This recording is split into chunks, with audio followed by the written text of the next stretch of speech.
Good morning, friends. Welcome back to my YouTube channel Medical Classes by Dr. Srinidhi Kumar Acharya. Please don't forget to subscribe to my channel and also please give your valuable comments.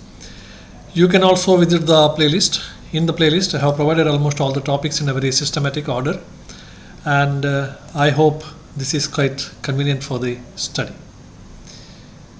My dear friends, today we shall have another important class for the discussion, and I think it will run in series. Approach to a child with a loss of appetite. Now, loss of appetite is the most common symptom that a pediatrician faces when he is sitting in the OPD. The causes of loss of appetite may be many, ranging from physiological, pathological, structural, hormonal, psychological, etc. But what is very important is to identify the cause of loss of appetite. Many times a simple anemia will be manifesting as loss of appetite, most commonly. So first thing is whether this particular loss of appetite is physiological or is it pathological. That is the most important thing. And then we have to go further.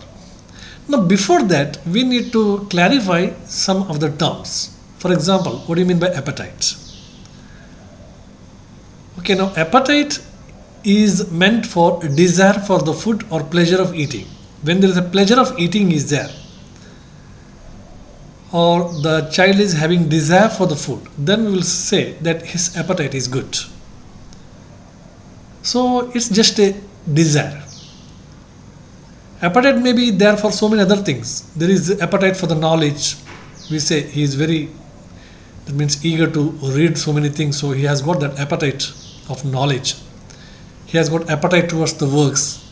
He has got appetite towards the sexual desires, etc.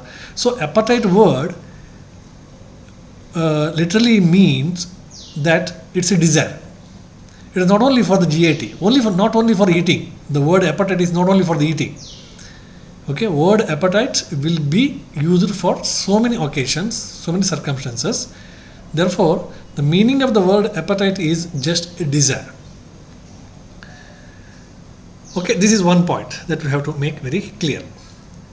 Now there are disorders of eating. There are so many disorders of eating. Let us come to the next part. So one thing I made clear, appetite means it's a very general term which is used. Okay, so it is also applied for the eating and it is also applied for so many other things. Now there are disorders of eating. There are so many eating disorders are there. Basically, the eating disorders are considered as increased and decreased and perversion. Okay. So that means eating may be increased, eating desire or eating may be increased, eating may be decreased, or eating may be perverted. Increased, you understand? Yes, there is increase whenever you are doing the exercise or some of the physical work, some pathological, if you are talking like thyrotoxicosis, etc. So we shall have or diabetes 1. So we have got increased appetite.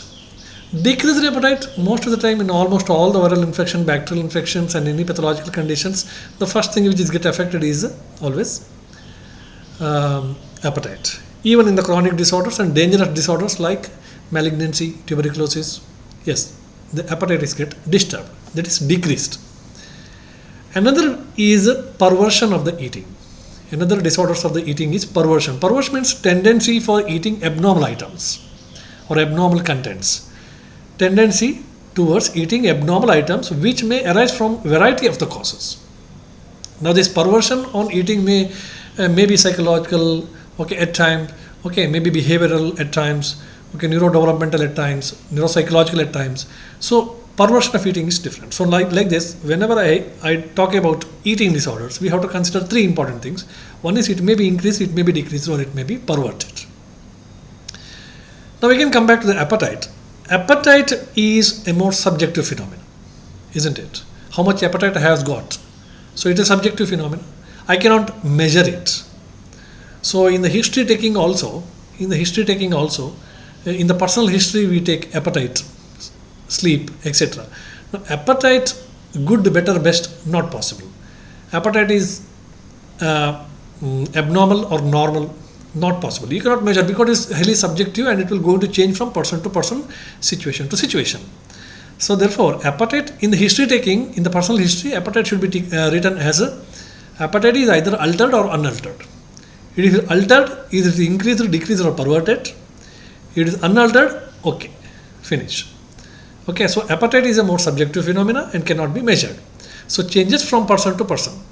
So it's actually anumanagamya. In terms of Ayurveda, we want to say it's anumanagamya, isn't it? So that means if the person shows more tendency towards the food or eat more, then we can say that yes, he is having good appetite. That means eat more and get digested properly. Then we will say yes, he has got more appetite. Sometimes he will eat, but he will eat much more food, but it is not get digested. So that's a different issue. But he has got the tendency to desire to eat it. So therefore, many times it is by looking at desire, Ahara Shakti and Vyayama Shakti in the context of Sara Pariksha. So they very clearly says Ahara Shakti, how we have to assess the Ahara Shakti. Okay, so it's an Anumanagamya. Now coming to the next part, appetite is controlled by hypothalamus. Yes, now we come to the actual part. Appetite is basically controlled by hypothalamus. Because appetite depends on the sense organs, appetite depends on emotion and stress, and appetite depends on mental satisfaction, and appetite also depends on the environment, isn't it? So this is often we see. It's controlled by hypothalamus. That means it's totally controlled by emotional aspects. So therefore in ahara, matravada ahara lakshana, etc., Ayurveda very clearly says when you take the ahara, how you have to take it. Ekante, okay, that means without much laughing, without much talking, like that many things are explained because basically it's an emotional issue. Basically it is emotional issues. So now it depends on the sense organs. That means if the food which you are taking, it is not grasped with the sense organs. That means it is not having fragrance, it is not having taste, it is not having good look, it is not having good color, etc. So most of the time a good food, a tasty food also turns into a waste food. Okay, we may not accept it. That means it depends upon the sense organs. How the sense organs receive that particular food, it depends on that. That is how the appetite works. Number two, emotion and stress. Yes, when you are in the emotion, when you are depressed or in stress, many times we don't feel any appetite, isn't it? Many times for the whole day we are not taking anything, we are not feeling any appetite or hungry, etc. The reason is very simple, we are under emotional stress.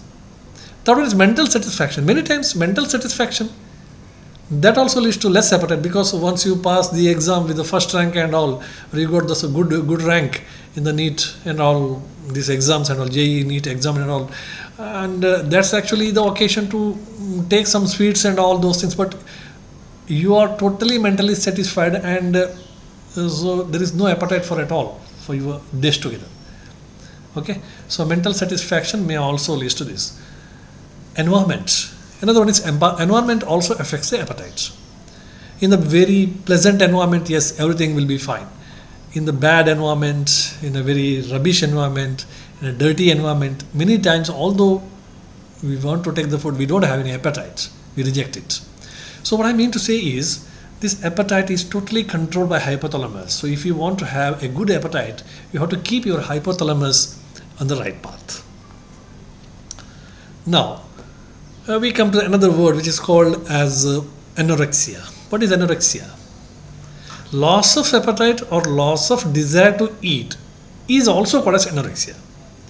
Loss of appetite or loss of desire to eat is also called as anorexia. Okay, in other words to say, anorexia may be called as loss of hunger. No, another word is increased, hunger. Hunger, in Hindi if you say bhook lagna. In Kannada it is hasivu. Okay, so now what is appetite and what is hunger? Appetite we know that it desire to eat. Then what is hunger?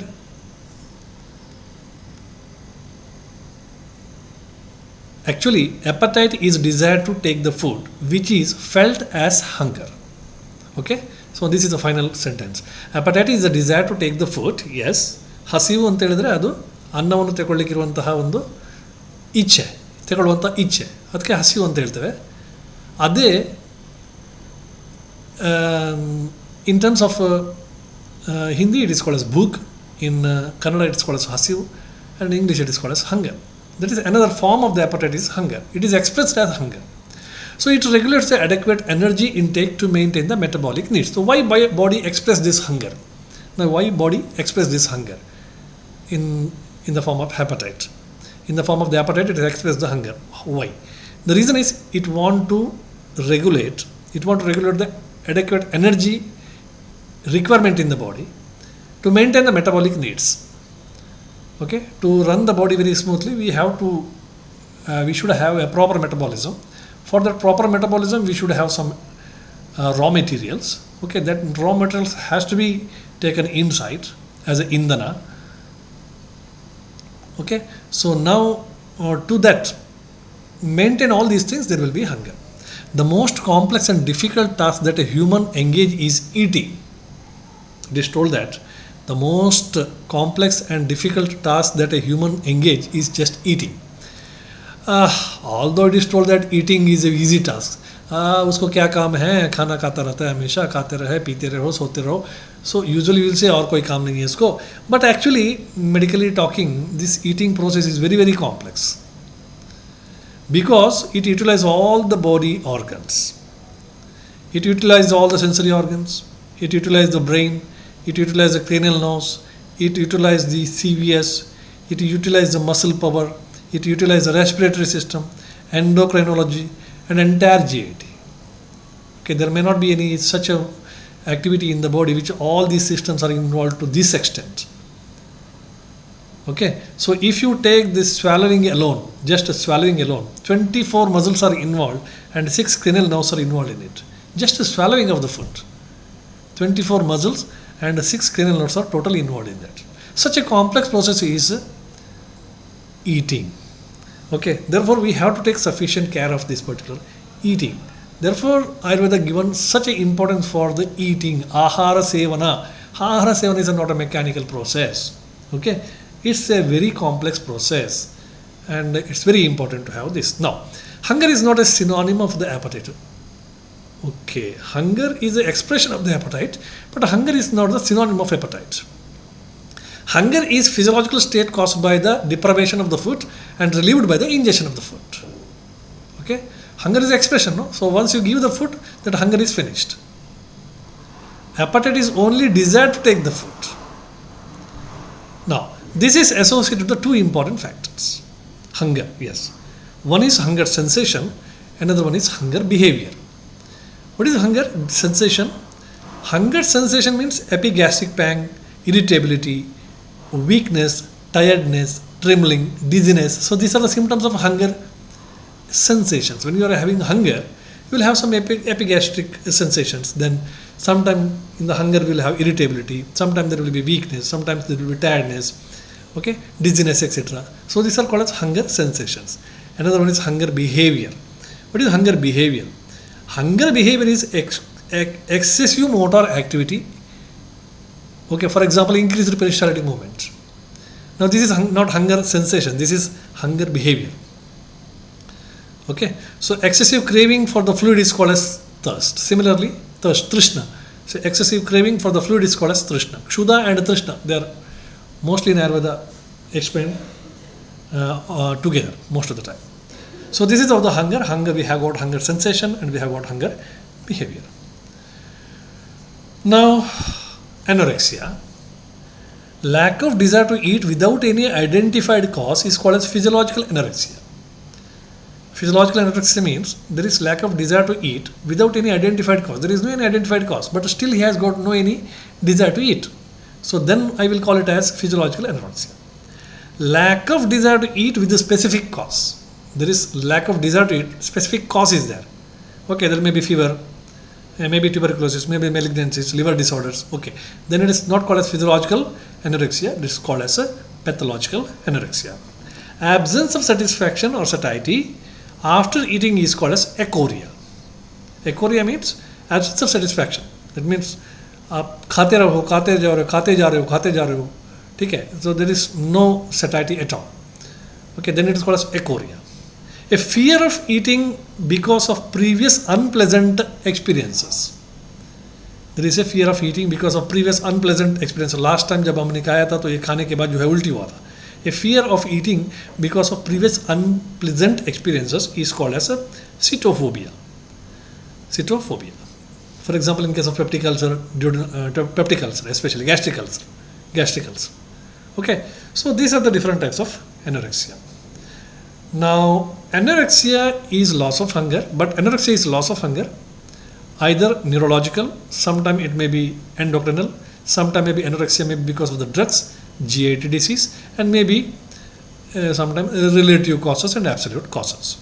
Physiological causes of anorexia, if you see, inactive lifestyle, okay, then irregular eating or drinking, excessive carbohydrates, etc., consumption in between the meals and all. So these are some of the physiological causes of the